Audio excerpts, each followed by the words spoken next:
How do you create a remote MCP server that can plug into your AI systems and add additional functionality? That's what we're going to look at in this video. Specifically, I'm going to get an MCP server running locally. We're going to be using the Azure Functions tools to do that. And then we're going to deploy it to Azure, and I'll show you by the end of this how you can plug it into GitHub Copilot in VS Code. You can do some really, really cool things, and there's lots of scenarios. So you can go to aka.ms/mcp-remote. Once you're there, you can choose your language. I've chosen TypeScript for this particular video. There's some other videos out there for the other languages, by the way. And once you've cloned that, go ahead and open up the README file, and you'll see something like this. So as a quick run through, an MCP server is really a set of tools. It's almost like Batman's tool belt. Your AI systems, they know what they know, but they don't know about your personal APIs or your company APIs or other things like that, but we can help it. So MCP tools, such as the ones you see here, hello, get snippet, save snippet, or we're going to show a little bit about args. These can be used to augment an MCP client like VS Code and GitHub Copilot, for example. To do this, there's some steps we would go through. Now, I've already run these on my machine, but you can go through these on your own. If you want to run it locally, you would start up Azure, and this is your Azure storage emulator. You can run a Docker command to do that, or you can even use VS Code if you have the extension. So go ahead and do whatever you would like. From there, we can run func extensions install.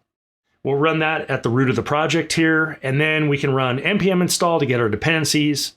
We can build our TypeScript, and then we can go ahead and start it. So I'm going to do a func start just to show you what we can kind of do to get started here. And this will start up our Azure Functions locally. And then if we scroll on down, you're going to see that there's a URL we can use. Now, before I do that, though, I need a way to try this. I need an MCP client. So we can use something called MCP Inspector. So I'm going to grab this command here. We'll go ahead and run this, and it'll give us a URL that will open. Let's go ahead and get that, and let me bring this over to the screen. And then you'll notice here that we can do standard input-output, which is kind of a default. But if you want to host these somewhere, like Azure Functions, we can switch it to server-side events, and that's what we're going to do. So you'll notice that we already have this runtime webhooks MCP server-side events. This is my running Azure function, so I'm going to connect. I'm going to list the tools, and there we go. Get snippets, hello, MCP server with args and things like that, save snippet. Now, I'm going to go ahead and select like hello. This is the most basic one. It just echoes hello, I'm an MCP tool. There you go. I could go to get snippets. Now, I don't have any snippets stored, but I'll just say, the foo snippet. And there we go. It wasn't found. That makes sense. I could save a snippet, and we could say the name is foo. This is my text to save. We can run it, and there we go. It says it was successful, so now we can run back to Git. Let's do foo, and this is my text to save. So you can see that's all working, and then there's a few others here. Now, this is not plugging into an LLM, though. This is just a way you can kind of test it locally. Nice, but a little bit later, I'll show you how we can plug that in. So that's our first step. We got it running locally. What I also have is the ability to deploy this to Azure Functions. Super, super cool, because now I can put it up in the cloud, get all that scalability, all those things you're used to with Azure. So if we come on down, you'll notice I could just run azd up. So I've already run this, but I'll walk you through the basics here. We could say azd up. I'll pick, normally you'd pick your subscription. If you haven't already done that, you'd log in, all those things, but I'm going to pick a region I want to deploy to. Hit enter, and boom, it'll deploy it. Now, because I've already done that, I'm not going to do it again. So let me run off to Azure, and I'll show you a few things you need to know here. Okay, so once you've run azd up and it completes, you go to your function. You'll notice I have a default domain here. But the thing I want to show you is if I go into app keys, you're going to have this MCP extension value. Now, this is only for dev and test. You're not going to use this in production. But what I can do is use this just to test things out. So I'm going to grab my domain that you see right here, And then I'm going to add the similar URL syntax and names that you saw earlier, and I'm going to add my key onto the end of it. So let's go ahead and paste that in. You'll notice it responds, so it's working. Okay, so I can actually use this in something like MCP Inspector if we'd like. But that's all you'd have to do is go to your Azure function, go to your key, and just for development purposes or maybe testing, you can actually try it out. Now let's copy that, and I'm going to go on back and let's run our inspector one more time. There we go. And I'm now going to plug in my Azure version of this. Let's connect. And there we go. We now have the same exact thing that's up and running, and we're good to go. Now, that's pretty cool, but it'd be a lot better if we could actually plug it into an LLM, an AI system like Visual Studio Code with GitHub Copilot. But before we take a look at that, let's look at the tools themselves. Now recall that we had a hello, get snippet, save snippet, and then some argument ones. So coming into the source folder, you're going to notice we have an index.ts, and all this does is sets up the app itself to enable HTTP streaming. Now the important part though is in each of the function files. So let's start with the most simple one. We have a function called MCP tool hello, and notice it just writes out hello, I am MCP tool. Now, this is actually registered, though, as an MCP tool by using this app.mcp tool call, as you see here. Important things you pass would be the tool name, and then the description. The description is extremely important because that's how the AI system knows to invoke the tool. And then we simply pass that function to the handler property. Now, you're going to notice a context up here, this invocation context. It's not used in this example, but let's look at one where it is used. So if I come into arguments examples, you'll notice that we have this MCP tool trigger with arguments, and it has that invocation context again. Now, to get to any arguments that are passed to the tool, so this would be from your AI system, whatever that is, your MCP host, we can go through this context, trigger metadata, and get to this MCP tool args. Now, in this case, we're assuming that they're going to be passing latitude, longitude, and I'll show you why we're assuming that in just a moment. Now, we're going to write those out to the console. We're going to echo those back. So really nothing fancy going on here. But what's important is when we now register that function with the tool, in addition to the name and the description that we just talked about, notice that we're defining tool properties. Now, this is super important because if a user is just typing text itself in a prompt, how does it know what to pull out of that to actually pass to the MCP tool?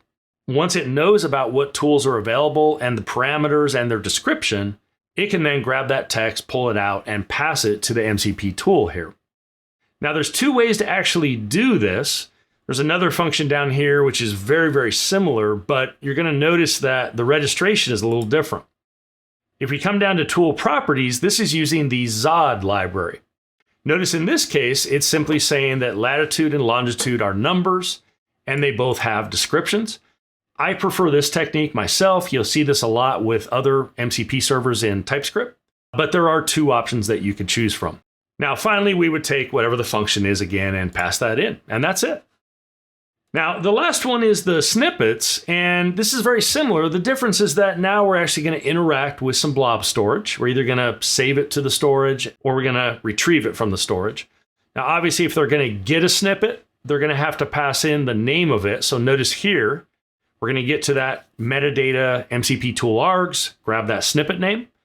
If we don't have one, we'll say, hey, I couldn't find it. You saw that earlier. But otherwise, we're going to go to our storage and we're going to pull that snippet out based on the name and return it. So likewise for the save, we also have our invocation context. In this case, if you're going to save a snippet, you need a name for it. You need the text. So we'll go ahead and do that. And then assuming we have those input parameters, we'll go ahead and save that to our blob storage and we're kind of off and running. Then the final thing is we want to register it. Now in this case, it's not using Zod. You are using what you've seen up to this point. But again, you could use Zod if you wanted. So now that you've seen the code that's running these MCP tools, let's dive into how can we register the MCP server itself in VS Code. So the first thing I'm going to do is go to the command palette and type MCP, and we'll have an option for an MCP add server. So I'm going to select server-side events and enter the URL. From here, we can give it a name. And then I'm going to add it to my user settings so it's always available through any instance I have. Now, I already have this configured, so I'm going to delete what it added for me, and let's walk through this. So notice that it added our functions MCP, and I have a type of server-side events. I have that URL, but notice the header and this input. Now, the input is coming from up above. You'll see this in action in just a moment, but notice there's an ID there, and that's actually going to match with what you saw right down below with this X functions key.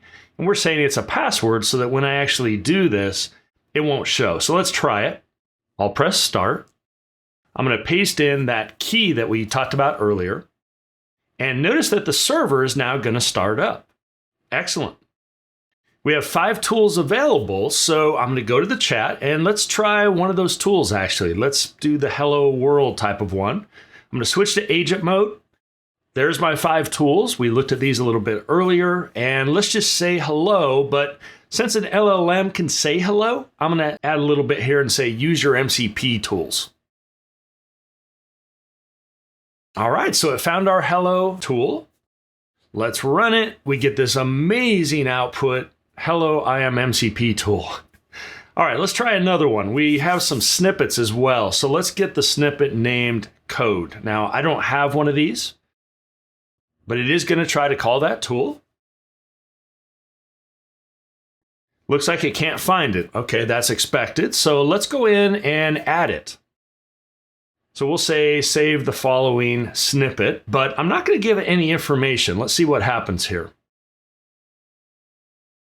All right, so it wants the name and it wants the content. Now that's the parameters that we talked about earlier. So let's say code and we'll give it a const hello equals hello. Now, instead of hitting continue, I could say always allow it. That's nice. And I can also dive in and see what parameters it's going to pass. So let's continue. All right, so it successfully saved it. Let's see if we can get it back. It's going to run our get snippets tool. And there we go. And so that's an example of how you can add an MCP server. Well, that's a wrap on this video. I hope it helps you understand how you can get started with remote MCP servers using Azure Functions. There's a lot of great stuff you can do here. I'd encourage you to go to the aka.ms link that you see here and try it out for yourself.